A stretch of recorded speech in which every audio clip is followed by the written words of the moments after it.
Saudara, salah satu wonders yang ada di Pulau Buton adalah Wonders Keraton dengan ikutannya. Saya beruntung saudara-saudara sekalian, saya sekarang berada di Desa Wawoangi. Sebuah desa, bahasa daerahnya itu desa di atas angin, berarti ketinggian. Saudara Anda lihat sebentar nanti akan melihat batu atas dan beberapa kawasan-kawasan atau kecamatan atau pulau-pulau di sekitar Pulau Buton ini, terutama di Buton Selatan. Saudara sekalian, saya beruntung sekali ditemani oleh Pak Desa dan juga turunan dari leluhur daripada Desa Wawoangi ini. Alhamdulillah, desa ini adalah desa ya di mana Islam pertama 15 tahun sebelum Keraton Buton terbentuk sebagai Kesultanan Buton. Maka ajaran Islam mulai diajarkan di Desa Wawoangi ini ya, dan sana adalah masjid tertua. Oleh karenanya maka sekali lagi saya beruntung, saya berada di pusat peradaban. Terima kasih, nama saya Laude Abdul Halim, Kepala Desa Wawoangi, bersama orang tua kami, Bapak Insinyur Hugua sebagai anggota DPR RI.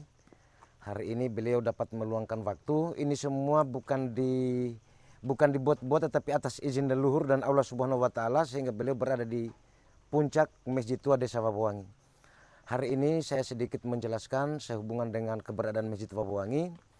Pada saat Syekh Abdul Wahid terdampar di Pulau Batu Atas, dari Batu Atas ke Burangasi di Rampea, di dalam perjalanan Syekh Abdul Wahid antara Batu Atas ke Rampea itu melihat sebuah titik cahaya naik menjulang sampai ke luar angkasa. Di tempat masjid inilah cahaya itu naik menjulang sampai ke luar angkasa, sehingga Syekh Abdul Wahid mendirikan masjid pertama di Jazirah Pulau Buton pada tahun 1527. Itu salah satu masjid pertama ini didirikan Syekh Abdul Wahid berdasarkan cahaya. Ini bukan dibuat oleh Syekh, tapi cahaya, petunjuk dari Allah Subhanahu wa Ta'ala bahwa Syekh Abdul Wahid harus mendirikan masjid pertama di sini. Desa Wawoangi ini merupakan salah satu desa di atas angin menurut penyampaian para leluhur. Makanya disebut Desa Wawoangi. Lalu kemudian di Wawoangi juga ini ada benteng yang dibangun oleh para leluhur pada masa itu.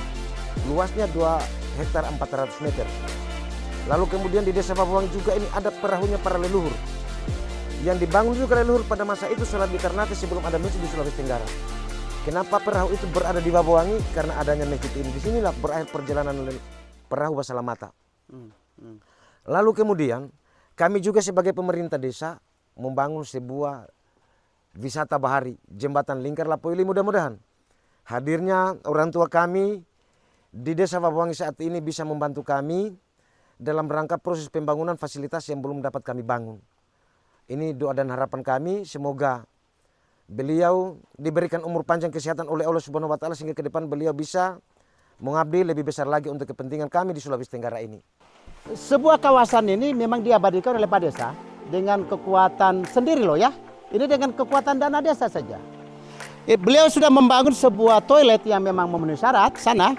Kemudian juga ada, ini apa? Ini baruga, tempatnya nanti orang melakukan diskusi. Kemudian kawasan ini cukup terawat dengan baik. Syukur alhamdulillah jalan aksesnya masuk sudah bagus. Tinggal saya minta Pak Gubernur Sulawesi Tenggara, Pak Bupati Arusani, saya kira ini perlu dukungan. Ya, ini perlu dukungan bagaimana infrastruktur dasar di sini dan betul-betul storytelling, kemudian guide, pengembangan sumber daya manusia di kawasan ini segera di-upgrade, ditingkatkan. Karena kenapa? Sekali lagi bahwa Wawoangi memegang peranan penting sebagai pusat peradaban. Dan ini mempunyai nilai sejarah yang teramat sangat. Karena apa? Karena memang dia fakta sejarah yang memang tidak bisa terbantahkan.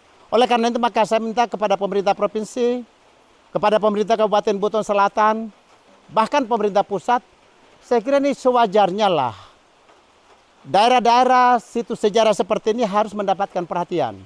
Tentu dilengkapi dengan anggaran yang memadai, demikian pula pengembangan sumber daya manusia dan penetapan destinasi yang memang diharapkan nanti.